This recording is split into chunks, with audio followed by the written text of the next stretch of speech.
Balita ko may rapper daw sa TikTok na naghahamunan laban. Walang personalan to pero ano ba talaga gusto mong patunayan? Ano nga ba nakain mo para maisip mo bigla na ako ay labanan? Imposible akong talunin lalo na pag rap battle na ang usapan. Pinakamalakas mag-chew dito sa Pinas.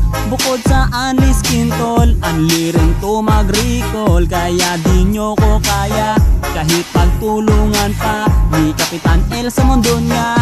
Kayo'y mapapaluhod sa harapan ng tunay na rapper na hinamon mo ng battle sa paligsahan ng rap. Pagkatalo mo'y masaklap, ngayon matutong kumilala, di may kukumpara. Sarap mong parang misa, ganto mag-rap ang Pinoy. Oy, oy, oy, oy,